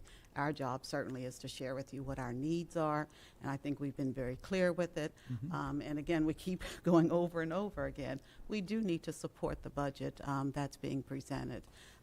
It's already been laid out for the multitude of reasons that have already been explained. So again, I am a citizen, a longtime citizen here in Carroll County, and my family, we certainly do our part. We do support strong education, and we will do what we have to do to make sure that we have continued strong education. But again, just hear me clearly that, again, I am not going to share that, you should or you shouldn't raise taxes. That's really going to be, you've seen us struggle with Blueprint and all the other issues that we have. So I know it's a struggle for you, in dealing with the taxes. I think what happens, you try to please people, and we all know that you can't please all the people all the time. So, the ball is going to be in your park on that one with the taxes, and, you'll make some people happy, and some people will certainly be glad to support it for a myriad of reasons, and other people you'll have upset. Just know that I support our education budget and our education request. I feel that it's needed for all the reasons that we've shared earlier. The request that was presented. Pardon? The request that was Yes. presented. Mhm. Okay. Yeah, I And totally the want to principal fund- just came out, and your first words were, "You need to do your jobs." Well, don't shy away from it, do what you have to do. Yeah. So. Well, I don't exactly pay taxes yet, but that's it. Don't be in a rush. Don't be in a rush to do that either. But I know you're probably eager to get out there and start working. Marcia, you had said during part of your comments that you threw out a dollar amount that was needed to hit the. Yes, I'm negotiated afraid if we agreements. don't, we are not going to be able to meet that negotiated agreement, and then we're going to have to go backpedal, and then it's I don't want to do that because I don't want to, well, whoever's next year is going to end up spending $15 million more. So, So that's that 7 million? But that was was that the $7 million number? no, yeah, right. It was, Yeah, so yeah. 7 plus 7, right? So 7 of the 10.8, Yes. right? Yes. Okay. Which is better to So be I'm ahead of just the kind game. of giving you a baseline for what is needed to fund that piece of it, right? To save the 15 million for next year, right? Yes. Um, And But the rest use of fund- it, And use we, fund balance for whatever else we have to do and make cuts. I mean, I've got to,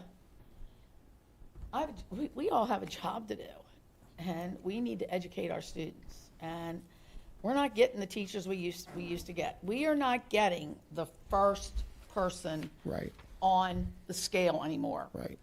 We're not getting number 2. We're getting 3 and 4 and non-certified. We cannot continue to do that and keep our academic numbers where they are. They need mentoring. They need a lot of professional development, and they're not getting it. And that is just the way it is right now. One question, yeah, sorry. If we do 6 or 7 million, if we meet in the middle of someplace, what are you gonna, we've talked about 1 plus 5 years, et cetera. What are you gonna ask for next year? Are you comfortable at all with next year? With the charts we saw and whatever we saw, or not really? Am I comfortable that we're going to get that from the state next year? Yes. And you think that and the 3% from us, you're gonna be okay? I'm not putting you on the spot. No, not at all. Yes, he is. Got to get her over the hump. I think we need I to think work so. to meet that Yes. and use every bit of Yes. flexibility that we can Yes. that is Yes. given by the state. Like, I really do think we need to push the envelope on that flexibility. Because Yes. if we do something for revenue, which as you can see, we're still beating each other up and talking I about it. understand that. we- You're in a difficult There's no situation. way we can do it again. No. I understand that. We need to Yeah. do it again in Yeah. another 25 years like it's Right. happened before. Right. No, I understand that. Well, And I think it's incumbent upon us, I mean, the question was asked and not necessarily answered about how much of fund balance would we feel comfortable using. I think that's a debate that we need to have, yes. right, amongst Yes. ourselves of where, I think so. And honestly, I think you're correctly right, and sooner rather than later, as we're moving forward, so, Well, and those parameters are set for us. So. yeah. Thank you, gentlemen. Thank you. Thank you, and we need to keep doing the quarterly meetings. We Absolutely. need to We keep need to communicating, keep and open I always say this, one of the reasons I love Carroll County is because all the different entities work together. We might not all agree, but we all work together. We do. Thank Thanks. you. Thank you. Thanks for hosting. Yep.